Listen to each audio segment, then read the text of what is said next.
Hello everyone, welcome back to the channel. आज की video में आपके लिए लेकर आई हूँ एडवांस्ड इंग्लिश कोलोकेशंस। कोलोकेशंस ऐसे वर्ड्स के ग्रुप होते हैं जो हमेशा साथ में ही आते हैं, या हम कह सकते हैं कि ऐसे फ्रेजेस होते हैं जो एज इट इज़ यूज़ किए जाते हैं। मतलब जैसे वो होते हैं वैसे ही हमें उनको यूज़ करना होता है। इन कोलोकेशंस को सीखकर आप अपनी इंग्लिश को फ्लुएंट बना सकती हैं। तो करते हैं वीडियो स्टार्ट करने से पहले रिक्वेस्ट है, प्लीज़ चैनल सब्सक्राइब करने, वीडियो को लाइक कर दें और शेयर करें। First collocation is filthy rich या स्टिंकिंग रिच। दोनों के ही मतलब होते हैं बहुत अमीर, अत्यंत धनवान या बहुत पैसे वाला। Often refers to someone who has become rich by using unfair means. जैसा कि हमें फ्रेज से पता चल रहा है, फिल्दी मतलब गंदा या स्टिंकिंग मतलब बदबूदार। तो कोई व्यक्ति जो गलत तरीक़ों से या इलीगल तरीके से पैसा कमाकर रिच बना होता है उसको कहते हैं स्टिंकिंग रिच या filthy rich. His father is filthy rich, so obviously he can buy whatever he wants. उसके पिता बेहद अमीर है तो जाहिर है कि वह जो चाहे खरीद सकता है। Their family is stinking rich, so they can afford to go on such extravagant vacations every year. उनका परिवार बहुत अमीर है इसलिए वे हर साल इतनी महंगी छुट्टियों पर जाने का खर्च उठा सकती हैं। एक्स्ट्रावेगेंट मतलब खर्चीला या फिजूल खर्च। स्कॉल्डिंग हॉट का मतलब होता है झुलसा देने वाला गर्म, बहुत तेज़ गर्म या अत्यधिक गर्म।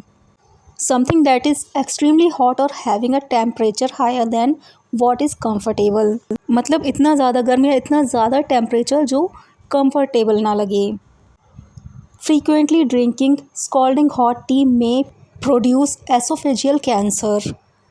बार बार तेज़ गर्म चाय पीने से ग्रास नली का कैंसर हो सकता है। एसोफेजियल मतलब ग्रास नली यानी कि भोजन की नली। Wait for your hot chocolate to cool off a bit, it is scalding hot. अपनी हॉट चॉकलेट के थोड़ा ठंडा होने की प्रतीक्षा करें, यह बहुत ज़्यादा गर्म है।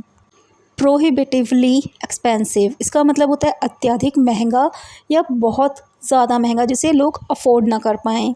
Means something that is too expensive so many people can't afford it. मतलब इतना ज़्यादा महंगा होना जिससे लोग इसको अफोर्ड ना कर पाएँ, ज़्यादा लोग किसी चीज़ को अफोर्ड ना कर पाएँ, इतना महंगा होना। Property in this area tends to be prohibitively expensive, इस क्षेत्र में, इस एरिया में संपत्ति अत्यधिक महंगी होती है। For low income families enjoying a holiday at a hill station can also be prohibitively expensive. कम आय वाले परिवारों के लिए किसी हिल स्टेशन पर छुट्टियों का आनंद लेना भी बहुत ज़्यादा महंगा हो सकता है। हाफ एफ्रेड का मतलब होता है थोड़ा डरा हुआ, थोड़ा भयभीत या थोड़ा सा घबराया हुआ। Means not fully but to be a little scared about something. मतलब पूरी तरह से नहीं लेकिन हाँ थोड़ा बहुत या थोड़ा सा डरा हुआ या भयभीत होना। She was half afraid while entering the interview room. साक्षात्कार कक्ष में प्रवेश करते समय वह आधी डरी हुई थी, मतलब थोड़ी सी डरी हुई थी। Ruth looked round at him half afraid at his tone and way of talking. Ruth ने उसके लहजे और बात करने के तरीके से थोड़ा डरते हुए उसकी ओर देखा। नेक्स्ट कोलोकेशन है डेथली अफ्रेड, मतलब बहुत ज़्यादा या पूरी तरह से डरा हुआ, अत्यधिक भयभीत या बहुत ज़्यादा घबराया हुआ, अत्यंत घबराया हुआ। मीन्स एक्सट्रीमली एंड अटरली और फुली स्केयर्ड ऑफ समथिंग, मतलब किसी चीज़ से पूरी तरह और बहुत ज़्यादा डरा हुआ होना।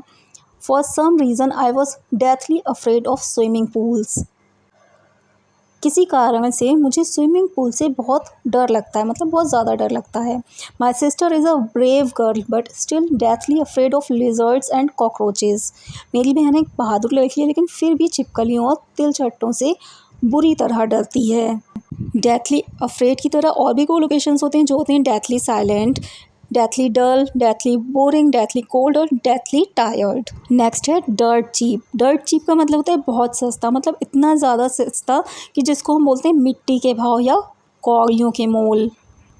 Means something that's cost is extremely low और क्वाइट इनएक्सपेंसिव, कोई चीज़ जिसकी कीमत बहुत ज़्यादा कम है या बहुत सस्ती है वो चीज़। Don't buy these dirt cheap electronic equipment, they are useless. ये सस्ते इलेक्ट्रॉनिक उपकरण मत खरीदो, ये बेकार होते हैं। These dirt cheap clothes should shrink easily or the colors could run when you wash them.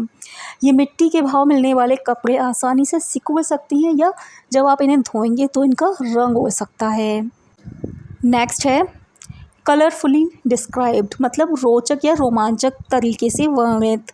मतलब कोई कहानी या कोई बात जो बहुत इंटरेस्टिंग तरीके से कही गई है या डिस्क्राइब की गई है, means described in an interesting और exciting way. The story of their ancestors was colourfully described. उनके पूर्वजों की कहानी रोमांचक तरीके से वर्णित की गई है, मतलब बहुत इंटरेस्टिंग तरीके से डिस्क्राइब की गई है। हर life story is colourfully described in the form of a movie. उनकी जीवन की कहानी को एक फ़िल्म के रूप में रंगीन ढंग से वर्णित किया गया है, मतलब बहुत इंटरेस्टिंग तरीके से डिस्क्राइब किया गया है। क्लोज़ कॉन्टैक्ट, क्लोज़ कॉन्टैक्ट का मतलब होता है घनिष्ठ संबंध, घनिष्ठ संपर्क या नज़दीकी संपर्क, जैसे क्लोज़ फ्रेंड होता है। To stay in touch with someone a lot, मतलब किसी के साथ जब आप बहुत ज़्यादा संपर्क में रहते हैं उसको बोलते हैं close contact. After he left his job he stayed in close contact with his ex manager. अपनी नौकरी छोड़ने के बाद वह अपने पूर्व प्रबंधक के निकट संपर्क में रहा, मतलब नज़दीकी संपर्क में रहा। Social media enables people to keep in close contact at all times. Social media लोगों को हर समय निकट संपर्क में रहने में सक्षम बनाता है, मतलब आप घनिष्ठ संबंध में रहते हैं लोगों के साथ सोशल मीडिया के through. Lose count, lose count का मतलब होता है गिनती भूलना या गिनते हुए भूल जाना, मतलब कोई चीज़ कोई नंबर आप गिन रहे हैं और उसको गिनते गिनते भूल जाना। Means to forget a number you were calculating और a total you were trying to count. बहुत ज़्यादा नंबर होने की वजह से कैलकुलेट करते करते भूल जाना। I have lost count of the number of people who have complained about your behaviour. मैं उन लोगों की संख्या भूल गया हूँ जिन्होंने आपके व्यवहार के बारे में शिकायत की, मतलब इतने ज़्यादा नंबर है, इतने ज़्यादा लोगों ने आपके व्यवहार के बारे में शिकायत की गई है कि मैं भूल गया हूँ। I am afraid I have lost count of how many times it has happened.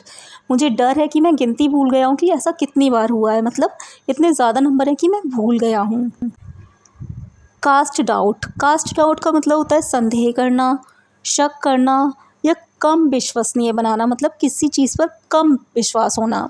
To make something seem less believable और लेस रिलायबल, किसी चीज़ को कम विश्वसनीय बनाना। Witnesses have cast doubt on the accused innocence, मतलब गवाहों ने आरोपी की बेगुनाही पर संदेह पैदा कर दिया, मतलब शक कर दिया है।